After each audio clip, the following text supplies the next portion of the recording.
So we've got some major news in the world of rideshare. Uber is actually going to allow some drivers to start charging whatever they feel would be a fair fare. Let's take a look at this breaking article. From Fox Business, Uber letting drivers set fares in California test. The change applies to certain drivers in 3 California cities. Published January 21st. Uber is giving some drivers in California cities more autonomy over how they charge riders in response to a gig worker law that went into effect in the state on January 1st, the company confirmed to Fox Business. Since AB5 has gone into effect, we've made a number of product changes to preserve flexible work for tens of thousands of California drivers, an Uber spokesperson said.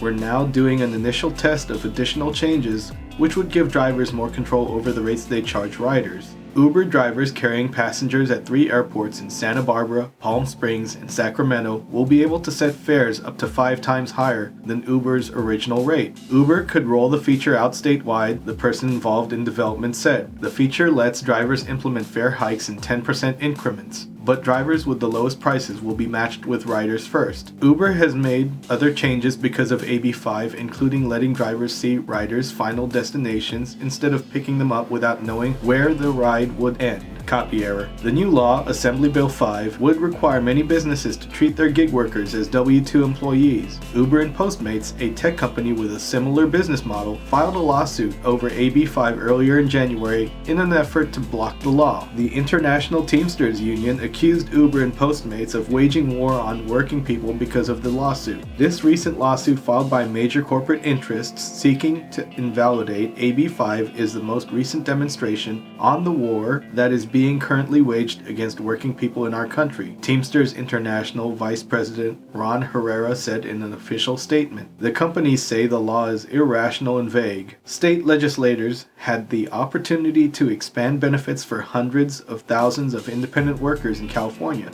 a step Uber has been advocating for and one that other states already have taken, Uber said in a statement to Fox Business earlier in January. Instead, they passed AB5 using a biased and overtly political process. We are joining a growing group of companies and individuals suing to ensure that all workers are equally protected under the law and can freely choose the way they want to work. Uber plans to spend big on a ballot measure to counteract AB5, the company said in September. Now, before everyone celebrates, I do want to urge some caution here. Let's take a look at some of the initial comments and let's try and see where this can go. Bye-bye Uber. Note to self. Don't use Uber. Unregulated tax evading industry. I'm a frequent rider. If that happened, I'd never know what I was paying until I met with the driver or even hailed a ride. That's no different than a taxi and makes choosing a rideshare utterly useless. Now, I did want to focus on some of the more negative comments. Obviously, these people are not drivers, they're riders. And obviously, it looks like they're using this for a lot of travel. This is what I think is going to happen. If you set your prices way higher than everyone else is willing to work for, you're going to be sitting there for a while. I am not arguing whether or not it's right. I'm not arguing whether it's the ethical thing to do. I'm trying to think of this in terms of how a business would react, especially in this industry. I've said it before, Uber isn't a company staffed by stupid people. Rest assured, if there's something different, something new on the horizon when it comes to this industry, I'm definitely gonna have something to say about it. So follow along, let's see where this all goes.